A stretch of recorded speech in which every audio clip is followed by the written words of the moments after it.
الله الرحمن الرحيم. محمد رسول الله والذين معه أشداء على الكفار رحماء بينهم تراهم ركعا سجدا يبتغون فضلا من الله ورضوانا سيماهم في وجوههم من أثر السجود ذلك مثلهم في التوراة ومثلهم في الإنجيل كزرع أخرج شطأه فآزره فاستغلظ فاستوى على سوقه يعجب الزراع ليغيظ بهم الكفار وعد الله الذين آمنوا وعملوا الصالحات منهم مغفرة وأجرا عظيما. قال النبي صلى الله عليه وسلم: أصحابي كالنجوم فبأيهم اقتديتم اهتديتم، أو كما قال عليه الصلاة والسلام. اللهم صل على سيدنا محمد في أول كلامنا. اللهم صل على سيدنا محمد في أوسط كلامنا. اللهم صل على سيدنا محمد في آخر كلامنا. عزیزان محترم بزرگوں اور نوجوان دوستوں، آج 3 جولائی 2026 18 محرم الحرام 1448 ہجری ہے۔ اس جمعہ المبارک کے موقع پر آپ حضرات کے سامنے قرآن و حدیث کی روشنی میں جو باتیں پیش کرنی ہیں وہ عظمت صحابہ کے تعلق سے۔ بزرگوں، یوں تو دنیا میں بے شمار امتیں اور بے شمار قومیں آئی ہیں۔ حضرت آدم علیہ السلام سے لے کر حضرت عیسیٰ علیہ السلام تک کم و بیش 1.25 لاکھ انبیاء علیہ السلام دنیا میں تشریف لائے اور ہر نبی کو کسی قوم کی طرف، کسی امت کی طرف نبی بنا کر بھیجا گیا۔ تو دنیا میں بے شمار امتیں آئی ہیں، لیکن ان ساری امتوں میں سب سے افضل، سب سے اشرف، سب سے اعلیٰ، سب سے برتر اگر کوئی امت ہے تو وہ امت محمدیہ۔ امت محمدیہ کو دوسری امتوں پر فضیلت حاصل ہے، اس لیے کہ یہ امت چنی ہوئی ہے۔ اس امت کو اللہ نے چنا ہے۔ اللہ نے قرآن میں فرمایا: کنتم خیر امہ، تم بہترین امت ہو۔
جو سب سے زیادہ اللہ سے ڈرے گا وہ اللہ کے نزدیک باعزت ہے، اس کا مقام ہے، اس کا مرتبہ ہے۔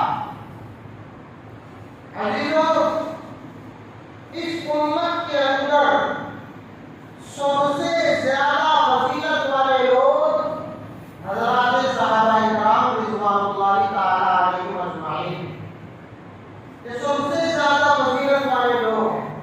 انبیاء کے بعد حضرت محمد مصطفیٰ صلی اللہ علیہ وسلم کے بعد دنیا کے اندر انسانوں میں اگر کسی کا مقام ہے تو وہ حضرات صحابہ کا مقام ہے۔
کئی لوگ ماشاءاللہ حج کو گئے ہیں، کئی لوگ عمرہ کو گئے ہیں، یقیناً آپ نے احد کے پہاڑ کو دیکھا ہوگا۔ اللہ کے نبی فرما رہے ہیں جو کہ صادق المصدوق ہے کہ یہ پورا احد پہاڑ آپ اللہ کے راستے میں سونا بنا کر خرچ کر دو، صحابہ کے خرچ کیے ہوئے ایک مٹھی گیہوں کے برابر بھی نہیں ہو سکتا۔ دنیا کے اندر اگر کوئی انسان عبادت کرتے کرتے کرتے پوری زندگی کھپا لیا، اہل سنت والجماعت کا عقیدہ، ہمارا یہ عقیدہ، اگر کوئی انسان ساری زندگی بھی اپنی اللہ کی عبادت میں صرف کر دے تو وہ صحابی نہیں بن سکتا، نہ ہی صحابی کے مقام کو پہنچ سکتا۔ وہ ولی بن جائے گا، وہ اللہ کا دوست بن جائے گا، وہ اللہ کا محبوب بن جائے گا، وہ اللہ کا پیارا بن جائے گا، لیکن وہ صحابی نہیں بن سکتا اور صحابی کے مقام کو نہیں پہنچ سکتا۔ کیوں؟ اس لیے کہ صحابی کسے کہتے ہیں؟ صحابی کسے کہتے ہیں؟ صحابی وہ ذات ہے کہ جو آپ علیہ السلام والسلام کے چہرے کی زیارت جس نے کی ہو، آپ علیہ السلام والسلام پر ایمان لائے ہو اور ایمان ہی کی حالت میں وہ اس دنیا سے گئے، انہیں صحابی کہتے ہیں۔ صحابی وہ ہے جو حضور کا زمانہ پائے اور حضور کے چہرے کو جنہوں نے دیکھا ہو اور حضور کی صحبت جنہوں نے اختیار کی ہو، حضور سے جنہوں نے علم کو سیکھا ہو، وہ صحابی کہلاتے ہیں۔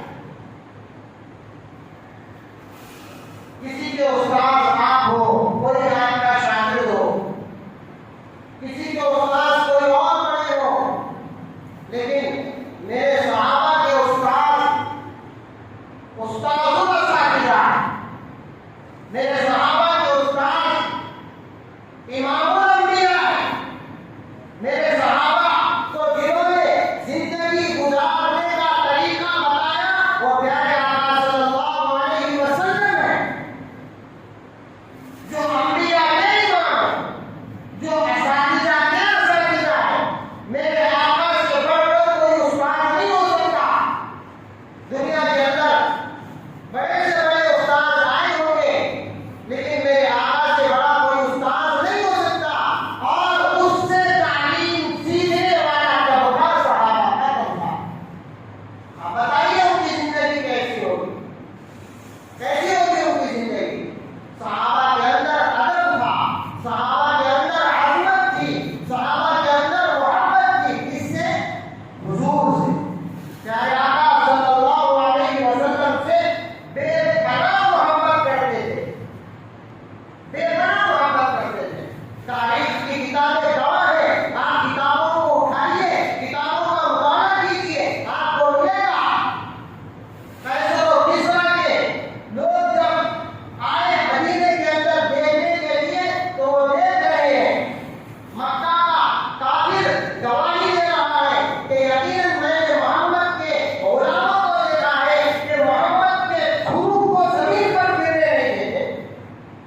حکم کسی کے لیے ہو، جب میرے نبی کی زبان سے نکلا بیٹھ جاؤ تو میں بیٹھ جاؤں گا، میں رکوں گا نہیں، میں چلوں گا نہیں، میں پھروں گا نہیں، میں بیٹھ جاؤں گا۔